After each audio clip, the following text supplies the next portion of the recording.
namanya analisa tidak pernah satu. Ibaratkan tafsiran, penafsirkan Quran itu tidak pernah satu, dari satu ayat tuh ada sampai ribuan tafsiran, kan begitu.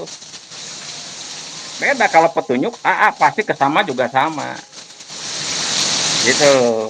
Makanya ramalan Joyoboyo istilahnya dengan Prabu Siliwangi agak kemirip-miripan, agak sama sih, walaupun tidak apa bahasanya tidak persis. Tiga gamblang, cuma ujung-ujungnya sama lah gitulah. Karena tergantung dari bahasanya, mungkin wangsit yang ke dia. Mungkin apakah dari Joyoboyo ini ada beberapa bait kurang lengkap, dilengkapi oleh Prabu Siliwangi baitnya.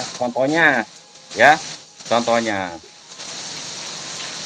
Joyoboyo meramalkan bahwa Satria Piningit itu katanya akan munculnya di dekat Gunung Lawu, kan begitu ya. Iya. Nah, kenapa tapi Prabu Siliwangi akan munculnya di Lebak Sawene?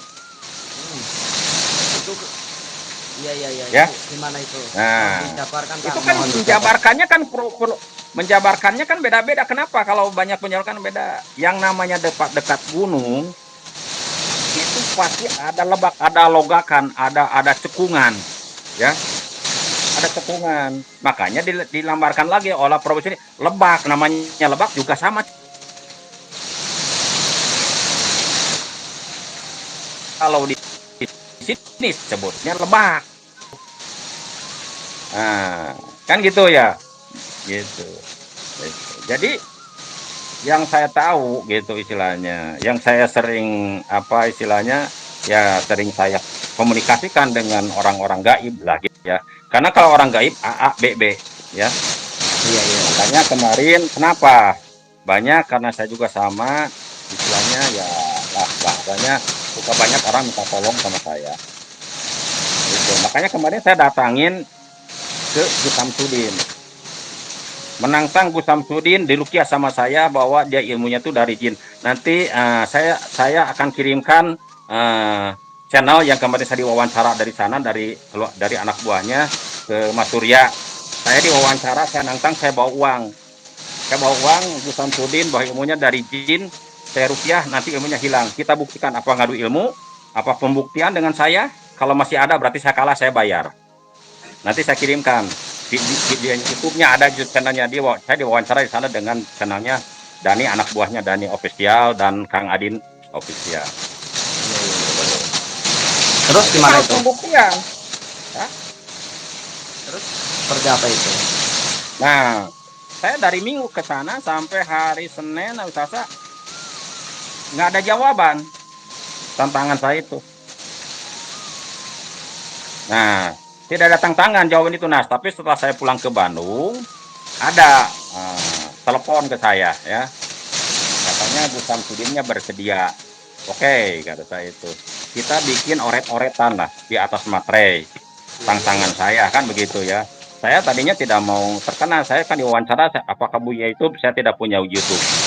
Dan saya itu sebetulnya dilarang lah untuk terkenal, makanya saya tidak punya YouTube. Tapi kalau dia mau YouTube ya silakan. Yang penting bukan saya yang untuk mencemoohkan, membuat istilahnya gaduh atau membuat memalu-malukan Gus Samsudin, kata saya itu. Saya tadi baik-baik, saya datang ke panitia, ya, minta disampaikan ke Gus Samsudin, saya menantang Gus Samsudin dirukiah oleh saya atau ngadu ilmu dengan saya, membuktikan bahwa ilmu dia itu dari jin, golongan jin.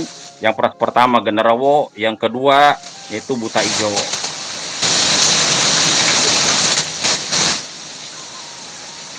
Ya, kita kembali lagi ke Boleh. Karena ini udah menyangkut pribadi orang dan pribadi Bapak. Jadi ya maaf saya juga, tapi memang udah viral sekarang, udah di channelnya udah rame. Iya. Makanya telepon. Nah, jadi saya tidak akan melibatkan Lokajaya gitu. Cuma ini kan kebetulan kemarin saya mampir ke sana gitu kan istilahnya gitu. Kemarin dari mana kok ke Lokajaya jauh-jauh, ya itu nyari-nyari tuh habis dari Blitar gitu ya. Dari konteksnya Wantoro punya Gus Samsudin. Ya, pertanyaan saya lagi ini tentang tentunya menurut Bapak ini zaman ini udah fase zaman akhir belum sih? Kalau memang sudah, itu tanda-tandanya apa aja dan bagaimana kita sebagai umat akhir zaman supaya selamat daripada fitnah dajjal, dan tentunya di situ kita dalam lindungan Allah Subhanahu wa taala. Ini harus dikasih triknya nih atau tipsnya nih. Kalau tanda-tandanya semuanya udah bisa meramalkan ya, udah bisa melihat gitu ya, sesuai dengan ramalan Joyo Boyo. Istilahnya zamannya sebutnya udah zaman edan lah gitu kan. Kalau kata bahasanya cirinya nanti akhir zaman, Pulau Jawa berkalung besi. Ya udahlah, mungkin semua juga udah tahu. Tapi kemunculannya Satria Piningit ini memang tinggal nunggu 1 tahun, 2 tahun, 3 tahun lah. Gitu. Kalau menurut saya ya, berdasarkan informasi dari orang-orang gaib lah gitu ya. Nah untuk mencegahnya, istilahnya mencegahnya ada nanti fitnah dajjal, itu susah sekali sebetulnya mas. Susah sekali. Kenapa? Orang sekarang aja orang jahat diikutin, ya, udah tahu dia jahat diikutin. Apalagi ini mengaku-ngaku Tuhan dan dengan kesaktiannya, kegagahannya, dengan kekayaannya, ya. Mau gimana kita bisa menghindarnya?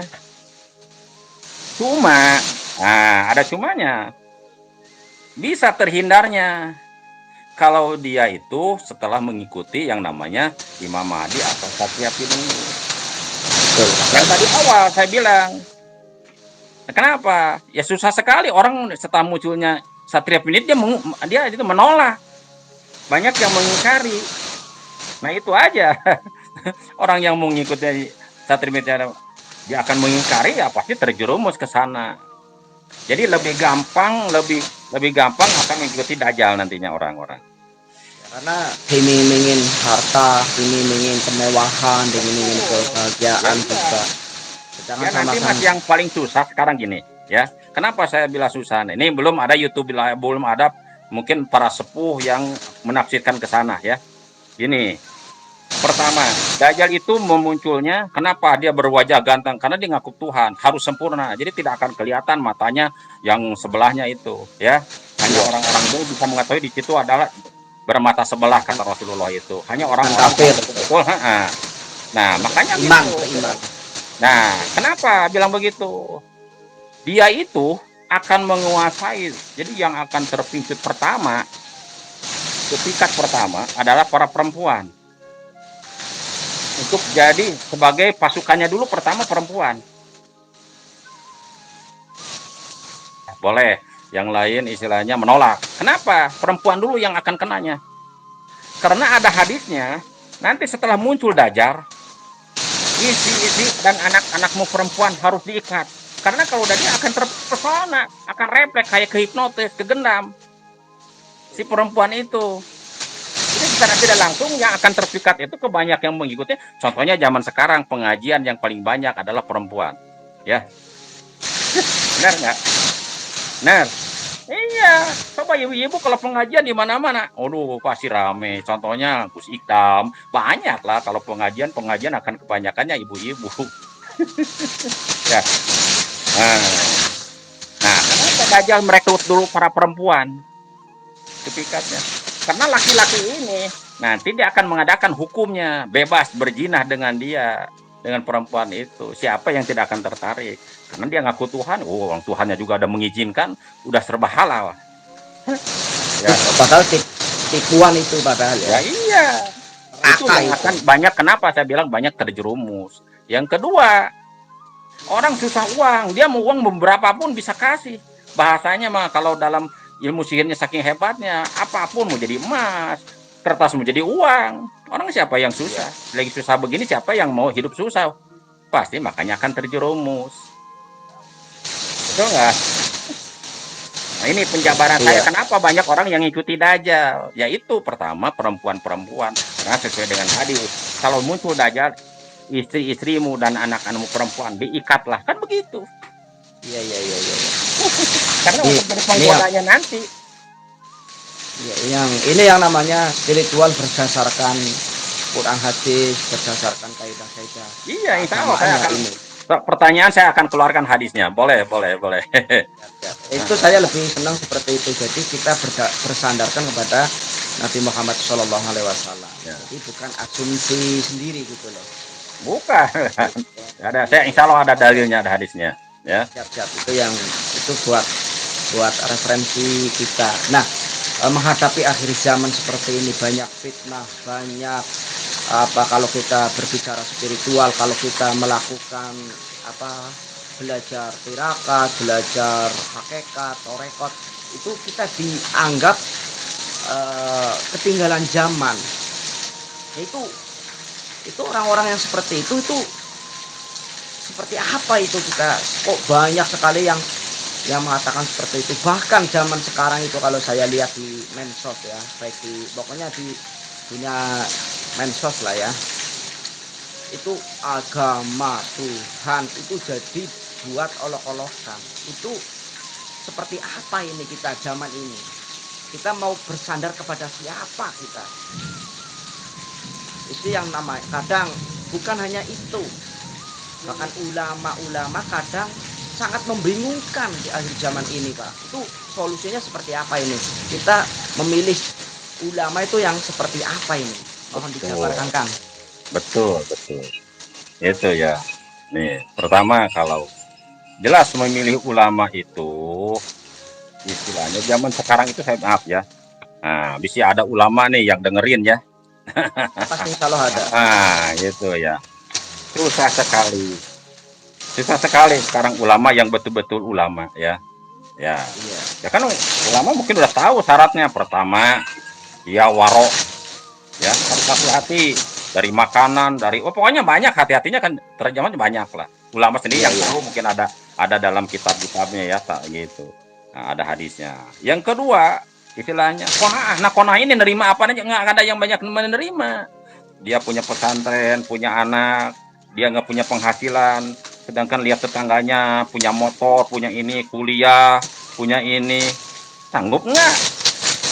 Ya, sanggup bagi dirinya, anaknya merengek mau gimana? Dia bisa kona'ah nerima apa adanya dengan kehidupan. Nah gitu. Ya. Nah, yang ketiganya istilahnya gitu. Tadi kan waro, kona'ah, nah gitu. Yang ketiganya zuhud. Zuhud. Ya, zuhud ini kan sungguh-sungguh dalam dia menegakkan agamanya, ibadahnya, ya keyakinannya, ya apa yang kerakat Quran, jangan jadi dalilnya untuk bisa membolehkan, jadi memakruhkan, mengharamkan, kan begitu.